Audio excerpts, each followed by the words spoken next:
This episode is brought to you by Ursa Minor Outfitters. Folks, I'm absolutely in love with my loon mug. It's handmade, it's an absolute piece of art. Whether it's at the office or at the house, people keep asking to check it out. If you're not a loon fan, they also have other beautiful mugs for wildlife fans of moose, bears, and eagles. They specialize in products highlighting the outdoors and local pride through quality design by local artists. They've even started expanding into items beyond mugs, like apparel, dog accessories, and soon candles and more. They also try to partner and highlight other small businesses, and in some cases, forego profits in lieu of charitable giving to help their community, such as the dog rescue. So check them out, UrsaMinorOutfitters.com, and enter promo code HikesMikes10 at checkout to receive 10% off your order. And for our four-legged hiking partners, they also have a portable silicone dog bowl and also a sweet over-the-collar dog bandana. Go check them out, UrsaMinorOutfitters.com, and don't forget to enter promo code HikesMikes10 at checkout to receive 10% off your order.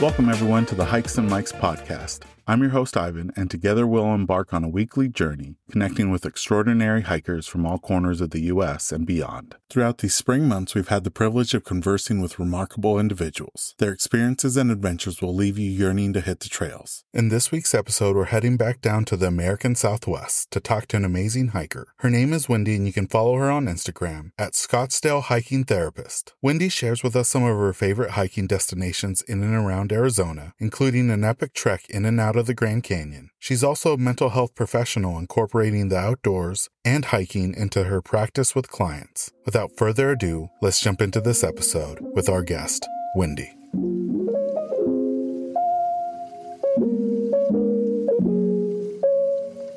Welcome, everyone, to the latest episode of the Hikes and Mikes podcast. My name's Ivan, and I'm here with Wendy, an Arizona hiker who's going to be sharing with us a little bit about her hiking experiences in and around Arizona, as well as how mental health and hiking kind of come together to improve mental health in hikers and those that enjoy the outdoors. Wendy, thank you so much for joining us on the podcast. For listeners that haven't had a chance to follow you online, can you share a little bit about yourself and how you got started hiking? Well, I think nature and hiking have always been a part of my life. My dad actually used to be a park ranger and the manager at the lake in my hometown and helped to dig out the trails. But he passed away when I was young, and so I kind of fell away from that for a while. And then just recently, actually in the last 4 years, when COVID hit, I started hiking again. And I was just feeling a little out of sorts myself and unbalanced. I actually had 3 different jobs, not to mention kids and a husband. And because of COVID, I had to slow down, and I started hiking almost every day. And it really connected me back to myself and to nature and helped me figure out more and more what was important to me. And that's when I resigned from a couple of jobs and focused on my private practice.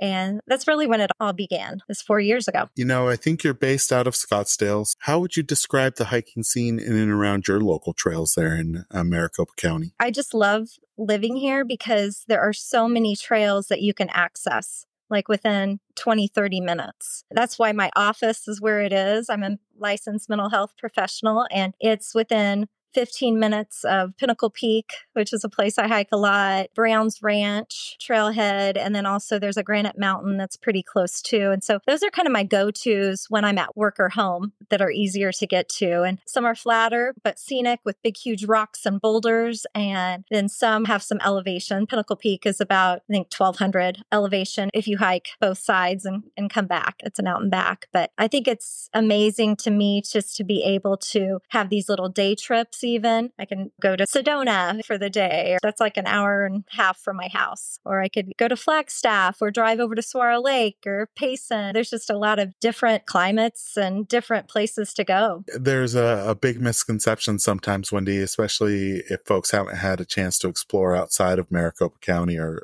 Phoenix Metro. I think when people think of Arizona, they sometimes instantly think to desert, heat. But like you're saying, you know, you can travel less than 2 hours away and be in a completely different landscape, whether it's high desert, mountainous, where you can find some snow, escape the heat. What are some of your favorite weekend destinations outside of Phoenix? Yeah, there's so many. I just love that I can do day trips, even if and a lot of times I try to even do them during the week because I know that's a little less busy. For Sedona, for example, everyone talks about how crowded Sedona is, and it really can be if you go during peak times. But Thursday, for example, I'm going to head over to Sedona and do the Highline Trail. I've only hiked that one time before, but it was so beautiful. And the temperature drops at least, 10 to 20 degrees. And you can see Cathedral Rock most of the hike. And that's one of my favorites. That's an amazing one, as well as Mount Lemmon in Tucson. It's around 2.5 hours away. I went last summer and literally it was a 30-degree temperature drop. And when it's 110 outside, those 30 degrees can be really valuable,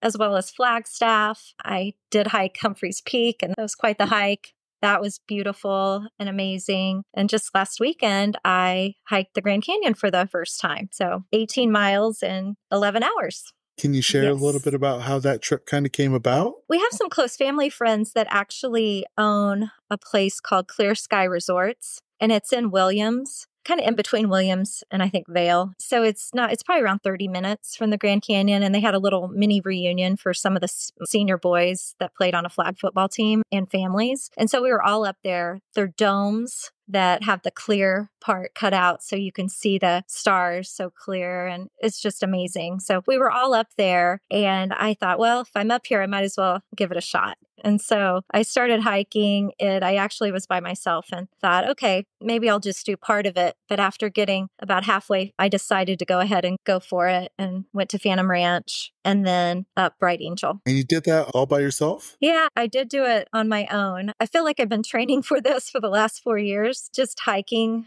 a lot. And so I did do it by myself. However, the last 4 miles, I connected with a gal on the trail who I would call one of my trail angels, because the two of us kind of motivated each other to get through the rest because she was also by herself. It was really an amazing trip and hike. Oh, what an awesome connection. The first thing she said, I think I asked her what she did for a living, and she was a middle school math teacher, and I used to teach middle school math. So it was like a connection from the beginning, and we just started to talk about that, and it made it go a lot faster. And I got to ask, Wendy, because I've only been to the Grand Canyon either late summer or in the summer months. What was the temperature like in April? Yeah, it was warm at the bottom, obviously, but I think at the top is around 70, maybe 75. At the bottom, it was probably closer to 85 or 90. And then on the way up, it was pretty sunny. And then I ended up being in the shade probably the last 3 miles, which is when I needed it. And so it really wasn't as bad heat-wise. And for individuals and other hikers that are interested in maybe doing down and out, do you have any recommendations or advice for people that want to do that as a day hike? I would recommend that they really train and that they bring a lot of water or a filter, because sometimes the water's turned off. Luckily, the water was on in Havasu Gardens. I definitely refilled there, and that was around, I think, 4 miles from the top. I would make sure you have that and some small snacks and food to get through, the right shoes. I would bring poles. I'm not someone who uses poles. In fact, I've never used poles before the Grand Canyon. So I would use poles for the way out for sure. Maybe the way down too. What would you say was the more physically challenging part, the way down or coming out? It was definitely coming up for me. I don't really have knee issues. I think people that have knee issues, going down is hard. But for me, it was really the last 4 miles was just it taxing, on your body after a full day. Arizona is home to 2 other national parks outside of the Grand Canyon, Saguaro and then Petrified Forest. Have you had a chance to visit those national parks as well? I've been to both of those. And actually, in Saguaro, I haven't done a lot of hiking there. It was more driving through. I was there for my son's basketball tournament. And so I want to go back and do more hiking. They're at not polar opposites, but they're almost in opposite directions of the state, with Petrified Forest being in the northeast corner, Saguaro being in the southwest. What are some more memorable highlights from visiting those parks? I think when I was at Saguaro, it was just, again, the beauty and all the saguaros, which sounds silly, but it was before I really started hiking a lot. And so I didn't realize that we actually have a lot of that here too, around the Phoenix, Scottsdale area. And so just today I was hiking at Granite Mountain. There's 2 Granite Mountains. One's, I think, closer to Prescott, where the firemen passed. And then there's also Granite Mountain that's out in North Scottsdale. And it's just full of saguaros and so much beauty. For me, there was a stretch on, I forgot the highway, but it's the highway from basically Mesa to Payson. And there's a little stretch where there's just basically a forest of saguaros on either side of the highway. I felt like in and around Phoenix, you saw the occasional saguaros, but never that density that you see in Saguaro National Park or on that stretch to Payson. How was your experience at Petrified Forest National Park? Well, that was just beautiful, with all the petroglyphs, and I just really enjoyed it. Are there any favorite hikes that you have in and around Maricopa County? I also love Tom's Thumb. I don't know if you've hiked that one. I know you lived in Tempe for a while, but Tammy from Tammy on the Trail and I hiked Tom's Thumb from the Gateway side. It ends up being about a 12-mile hike, but that's a real beautiful one. The thing that I think I like a lot about our trailheads in Phoenix area is just how, Tammy calls it the bougie trailheads because we have like really nice bathrooms and we have, that we have rangers there that are off there to help you. And, it's just, they have water. Anyway, so it's just a lot of easy access for people to start to get out there and enjoy nature and connect more to themselves. Yeah. And, one of the regular segments that we do here on the podcast is doing a deep dive into our guest's Instagram and picking a post or reel that kind of captures our attention. For you, it was your visit to, and I think I'm butchering the name, but the Boyce Thompson Arboretum. Have you been there? Yeah, that was one of my favorite, little underrated gems. And I think it's an hour east of Phoenix, if that. What was your experience visiting the Arboretum? Yeah, I've been there quite a few times, but I think what I love the most about it is that you can go there and experience fall. So here in Phoenix, we don't have a lot of changes. And so I'm from the Midwest originally. So it allowed me to go there to really get to see all these huge trees and fall leaves and get that experience. Now, another thing that you highlight on your Instagram is the desert has some oases in and around Arizona, or I should say Arizona has a ton of oases and water features. What are some of your favorite water related hikes in and around Arizona? Yeah, one of my favorites is Saguaro Lake, and it is about 45 minutes to an hour from where I live in Scottsdale, Phoenix area. And it's just almost the entire hike. You get to see the water, and that it's just a beautiful place. I've also hiked to a few different places that have waterfalls. One in Payson, I think it's called Water Wheel. But just to know that there's waterfalls within an hour or less drive of Phoenix, Arizona, you wouldn't believe that or think that. And I think one thing that really captured my attention when I lived there is, of course, you guys have the 3 national parks, but the national monuments that Arizona has, some of them are worthy of the designation of national parks. Casa Grande Ruins is a good one in and around Flagstaff. What's the one? Sunset Crater or Sunset Volcano National Monument? Yeah, Sunset Crater. I haven't been to that one yet, but that would be a good one to go to. I would just say next weekend, I'm driving to Page, Arizona, and we're going to actually kayak Horseshoe Bend, which I've done that a couple of times, and it's so amazing, really beautiful. I'm looking to do some other things while we're there, or maybe take the boat ride to Rainbow Bridge, and it's a short hike from the boat ride. I just haven't been able to get a hold of anyone to reserve that, but that's something I'm really interested in doing. Are there any favorite places that you like to visit outside of Arizona for hiking and outdoor experiences? Yeah, one of my places I really want to do more exploring is Utah. So that's kind of my next place that I want to go, to Bryce Canyon. The friends I was telling you about that have Clear Sky Resorts, they're getting ready to open a Clear Sky Resorts at Bryce Canyon. So I'm looking forward to staying there and hiking around because there's so many that are close to that. For a lot of hikers, including myself, getting outside and enjoying nature, whether it's doing a backpacking trip or just a day hike, can be a very healing and therapeutic experience. For you, as a mental health professional, have you seen the connection between hiking and mental health? Yeah, I really have. And, on my website, it talks a lot about that connection and how I have this to offer my clients too, if they would like. So instead of being in office, we can actually go out on a trail, and just even the walking or the hiking, it's that left-right motion. You can be be even almost walking away, from your problem. You are also, it's a bilateral stimulation, that left, right, left, right. It is processing the things that are bothering you, as well as really being in the moment. So I use a lot of mindfulness on the trail. What you see, what you hear, what you smell, you are safe. And the more you can utilize your senses, you can be in the moment. And so that's why nature is so perfect. One thing that Arizona has that a lot of states don't is creosote. And that creosote bush,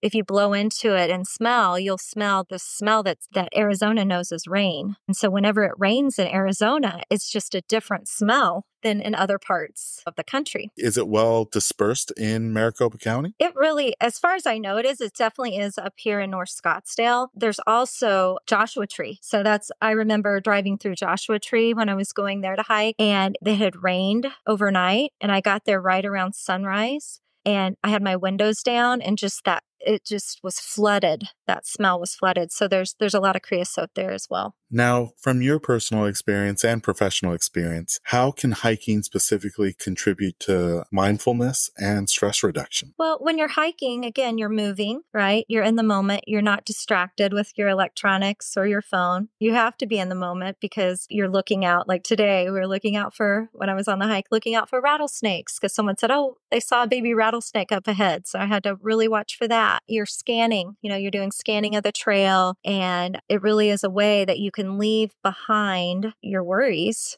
and focus on yourself and focus on your surroundings. And also, you're using your senses, what you see, hear, smell, probably not eating, but drinking, water and feel. And by doing that, you are present. Your mind can really play tricks on you sometimes, and it can replay things in the past that you can't do anything about, or it can look too far in the future. And we can't do anything about too far in the future either. And so the more you can be right in the moment, you have control over that time. And that is a way to really connect with yourself and be able to be, regulate your nervous system. For a lot of individuals, they're already incorporating hiking into their self-care routine. But for those that are interested in getting into hiking or incorporating hiking into their self-care routine, do you have any tips or advice or recommendations on how folks can do that? Yeah, because a lot of people sometimes just don't feel safe doing it for the first time, on their own. It's hard to take a risk and do that. So that's how I would incorporate it. Like with my clients, is they would be interested in it. And then I would take them to places that were safe, that were easy to park, that I could show them the trails so that then they could end up doing that either by themselves or by bringing someone with them, but they would feel more confident. And I think that would be the same for anyone else, not someone necessarily that worked with me, is that you would really try to find some like-minded people that you could connect with. And that maybe even if certain trails might have stewards, at AllTrails, a lot of them have stewards that you can ask questions to before you hike that can show you a map of where you're going, and not to mention, an app on your phone, AllTrails, or something that could keep you safe to not get lost. My clients and myself, we just feel a sense of accomplishment when you have completed a hike, and it just kind of fills you up and you're ready to take on more of your day. As well as, I always say that connecting to myself on the trail helps me to connect more to like an internal healing power that I know I have. And I believe everyone has that. And so you're able to kind of see things more clearly and process and figure out what's best for yourself, and then kind of leave behind what you don't need anymore. Yeah, I want to say, at least,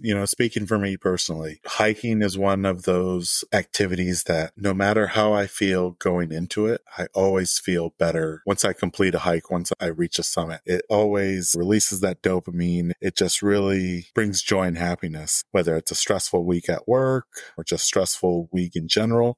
Hiking in the outdoors is definitely something that is really beneficial to me and is part of my self-care routine. Yeah, definitely. I think the thing that I realize is like the sunset, especially sunset and sunrise for me hikes, and in new places that you haven't been, it can be a sense of wonder, a sense of awe. I mean, there's studies about the science of awe and how when we connect to those new things, what it does for our brain, and how we can just kind of turn, some struggle, into something really beautiful. And we can just feel so much better, And this all comes from me struggling, from feeling depressed, 4 years ago, and how I was able to kind of hike it out. And it sounds like it does the same thing for you too. And I love that. No, it definitely does. And just coming across a random stranger and having that connection and building that bond on the trail I feel like the outdoor community is unique in that aspect, where 99% of the time, the people that are on trail are supportive of one another. There's many instances where I meet a complete stranger on the trail,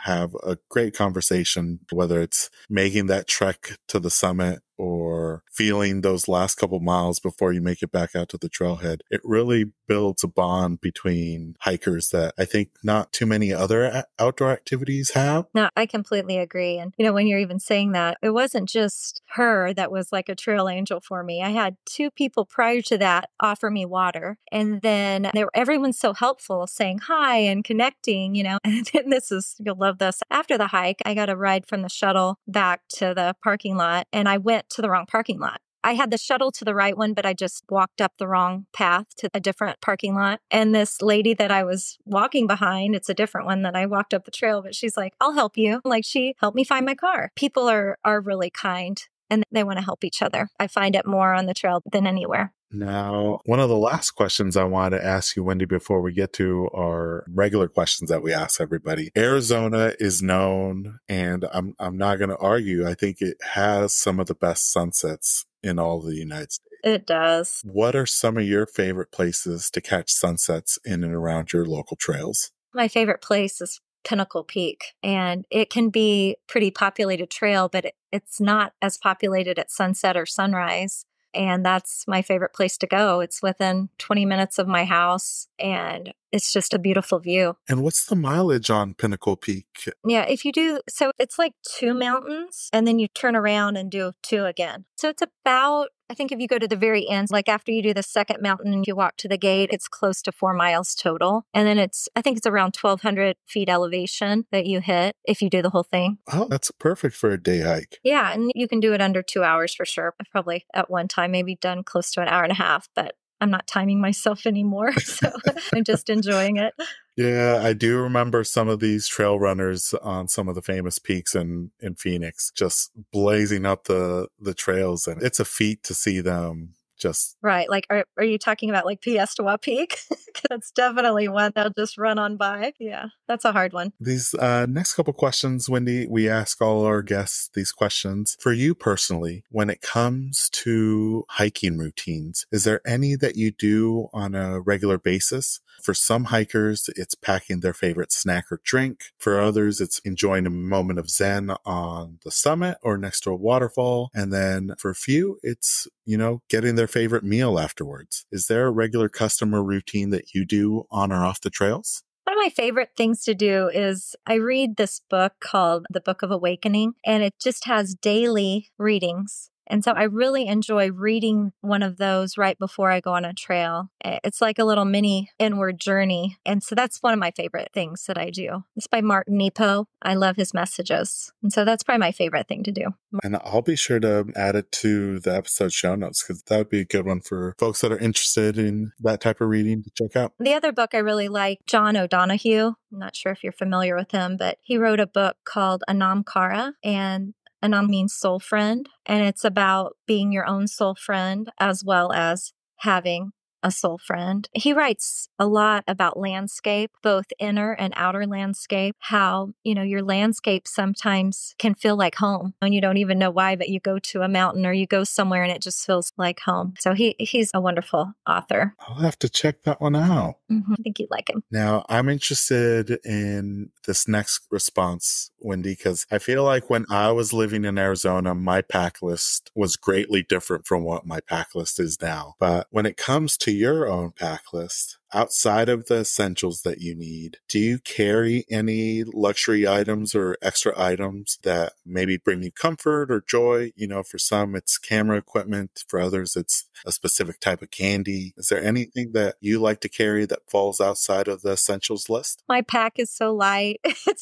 I really don't have anything else. I have like a really small first aid kit that I carry. I have water, and that's basically it. I did just take last weekend wilderness first aid. Yeah, just last week, wilderness first aid training course through CAMRA, Central Arizona Mountain Rescue. That gave me a lot of ideas of what to add to my pack just for safety, you know, for self and others on the trail. But I have a real basic pack. And then, you know, we're almost nearing the end of the first quarter here in 2024. Do you have any hiking or travel goals for the remainder of the year? I think I just want to get to Utah and explore more of those trails. I haven't even hiked in Utah yet, but I would like to hit Utah since I'm so close. Well, Wendy, that was it for the regular questions. This last section of the podcast is a this or that questions. I'm going to give you 2 hiking related topics, and you just choose which one you prefer out of the 2. But the first one is, when it comes to hikes, do you prefer a hike with a steep incline or a steep decline? Decline. And then like this the one's Grand a tough Canyon. one.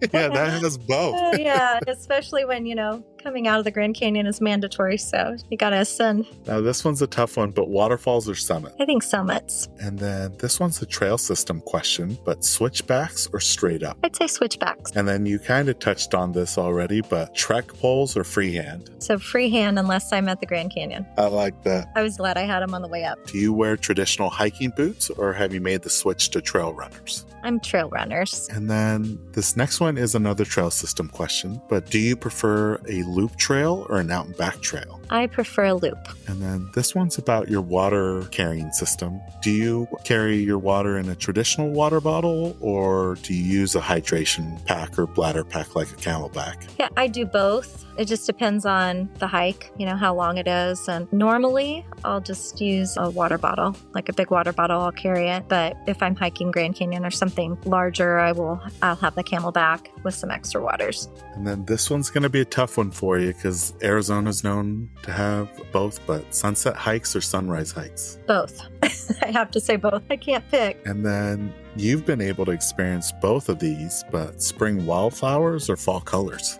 Gosh, I'm going to have to say both again. I mean, they're so great. I love going up to West Fork in Sedona for the fall leaves also. That one's amazing. I don't know if you've hiked that trail, but it's like 13 crosses of the river. And it turns earlier there than Boyce Thompson does. So it's kind of cool because you can have fall for like a few months, you know, if you travel. Just save that one for my list. Oh, yeah, you would really like that. And then the last one, Wendy, is do you prefer a long and gradual hike or short and steep ones? I probably prefer the long and gradual, but depending on the time I have, if I have short time, then I'll just do the short and steep. Well, that was it for the this or that questions, Wendy. For our listeners that want to follow your adventures for the rest of the year, what are some of the places they can follow you online and on social media? So on Instagram, I'm Scottsdale Hiking Therapist because I'm in Scottsdale and I do some hiking therapy. So that's where that name came from. And then I also have a website and it's therapywithintention.com. And we'll be sure to post both of those in the episode show notes so people can check them out. Wendy, is your practice that incorporates hiking, is that just in person or is there a virtual option as well? Yeah, I can definitely see clients online. I can do some coaching if they're out of state. And then most of my clients are in my office. And then depending on what their goals are, I will see them on the trail or even doing some rituals or different things to help them with their process. Well, Wendy, it has been a pleasure to speak with you, and it gave me a chance to relive some of those Arizona highlights. Thank you so much for coming on the podcast, and looking forward to what 2024 has to offer for you. Thank you. Thanks for having me. And that brings us to the end of this episode alongside Wendy. We extend our heartfelt thanks to her for coming on the podcast. Make sure to stay connected and follow her on Instagram at Scottsdale Hiking Therapist. Don't forget to check out the episode show notes to learn more about Wendy's practice and more.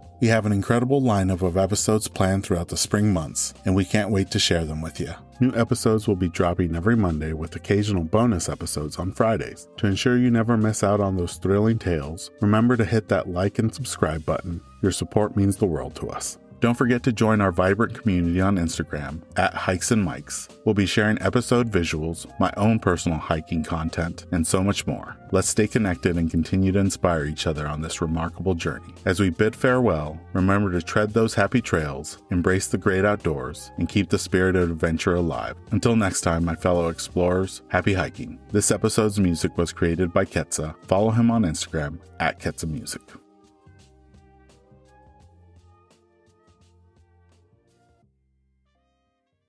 This episode is brought to you by Flip Socks. Whether you're on the trail, on the job, or in the yard, Flip Socks will keep Mother Nature out of your boots with their innovative nylon sleeve. You no longer need to worry about any annoying debris getting trapped in your boots during your hikes. Simply flip down the nylon sleeve over any boot to prevent Mother Nature from finding its way inside, keeping your feet comfortable all day long. To get your first pair, visit flipsockswithaz.com and enter promo code HikesMikes10 at checkout to receive 10% off your order. And for listeners who use the promo code at checkout, I'll be donating 100% of the Season 2 promo code proceeds to Big City Mountaineers, who provide transformative experiences through connections to nature that strengthen life skills and build community for youth and disinvested communities across the nation. So if you're tired of bits and pieces of the trail finding its way into your hiking boots, pick up a pair of Flip Socks today with the promo code HikesMikes10 to get 10% off. For website and promo code, see the episode description.